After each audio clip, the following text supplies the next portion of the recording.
La peste, por Albert Camus, capítulo 4, parte 13. Atribuía el mérito de esto al nuevo suero de Castell, que acababa de obtener algunos éxitos imprevistos. El viejo Castell no lo contradecía, pero creía que, de hecho, nada se podía probar, ya que la historia de las epidemias señala rebotes inesperados.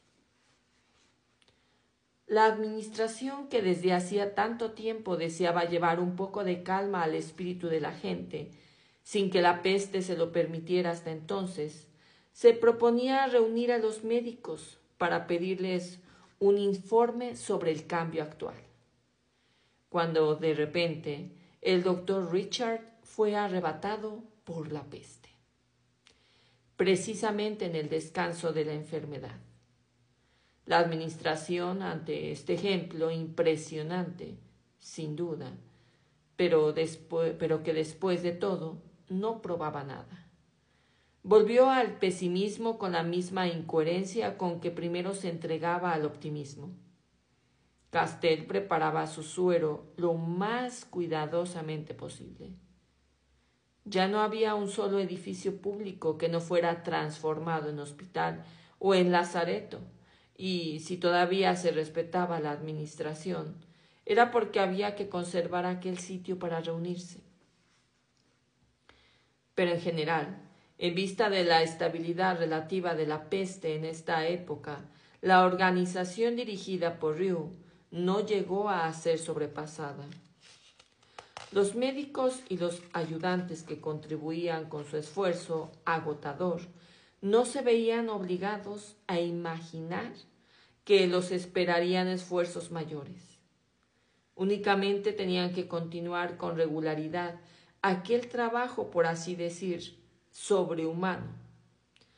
Las formas pulmonares de la infección que se manifestaron antes se multiplicaron en los 4 extremos de la ciudad, como si el viento prendiera y activara incendios en los pechos.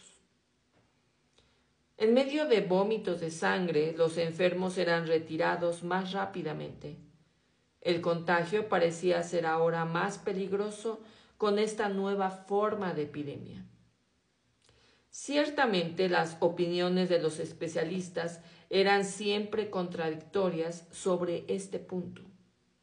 Para mayor seguridad, el personal sanitario seguía respirando bajo máscaras de gasa desinfectada. A primera vista, la enfermedad parecía que debería extenderse, pero como los casos de peste bubónica disminuían, la balanza estaba en equilibrio. Se tenían también otros motivos de intranquilidad, debido a la dificultad para obtener provisiones que cada día empeoraban. La especulación empezaba a interponerse y los artículos de primera necesidad que faltaban en el mercado ordinario solo se conseguían a precios extraordinarios. Por ello, las familias pobres se encontraban en una situación muy penosa,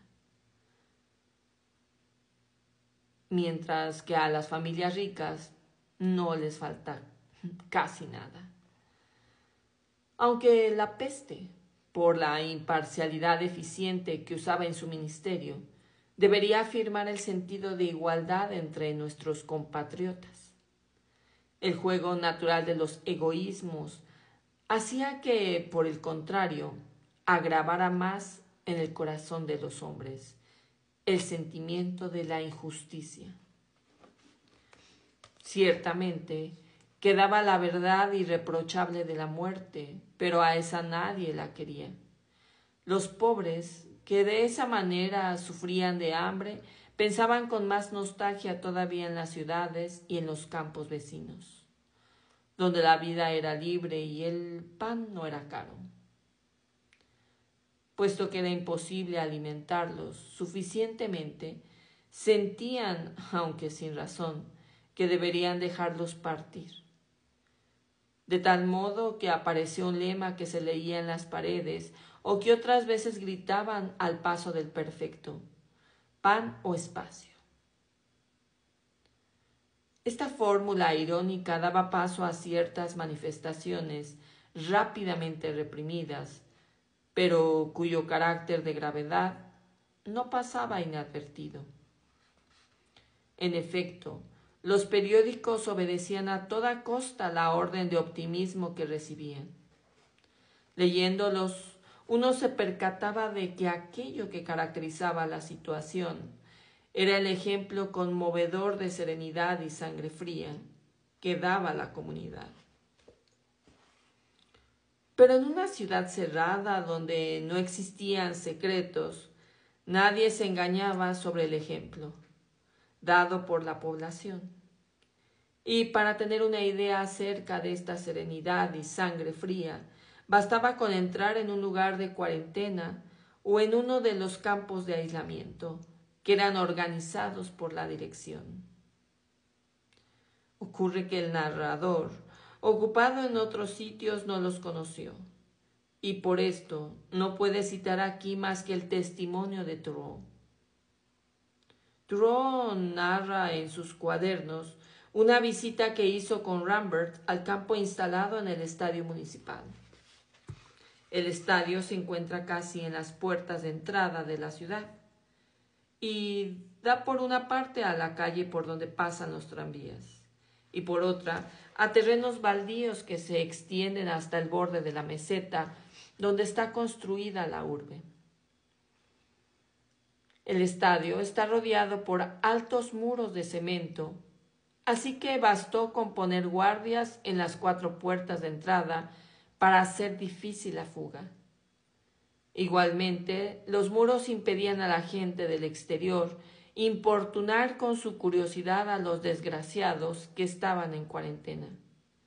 En cambio, estos, a lo largo del día, oían sin verlos los tranvías que pasaban y adivinaban por el ruido más o menos grande de ellos las horas de entrada o salidas de las oficinas.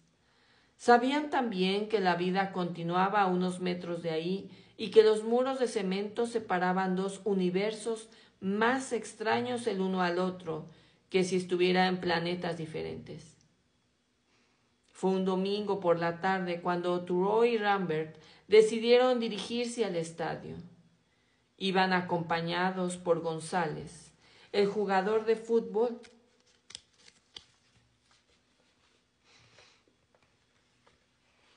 con quien Rambert se encontró y que terminó por acceder a dirigir por turnos la vigilancia del estadio.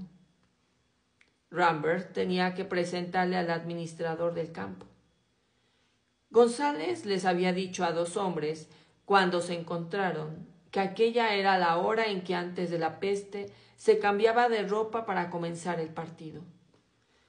Ahora que los estadios estaban incautados, esto ya no era posible y González se sentía, y ese era su aspecto, un hombre sin objetivos. Esta era una de las razones que lo llevaban a aceptar la vigilancia, a condición de tener que realizarla solo los fines de semana. El cielo estaba cubierto a medias y González, mirando hacia arriba, comentó que este tiempo, ni lluvioso ni caluroso, era el más favorable para un partido. Empezó a evocar a su modo el olor de curaciones de los vestuarios, las tribunas atestadas, las camisetas de colores vivos sobre el terreno amarillento, los limones del medio tiempo y las limonadas que pican en la garganta reseca con 1000 agujas refrescantes. También Thoreau advirtió que durante todo el trayecto a través de las calles del barrio, llenas de baches, el jugador no dejaba de dar patadas a todas las piedras que encontraba. Procuraba lanzarlas bien dirigidas a las bocas de las alcantarillas y si se acertaba decía 1-0. Cuando terminaba un cigarro, escupía la colilla hacia adelante e intentaba patearla. Ya cerca del estadio, unos niños que jugaban tiraron una pelota hacia el grupo que pasaba y González se apresuró a devolverla con precisión.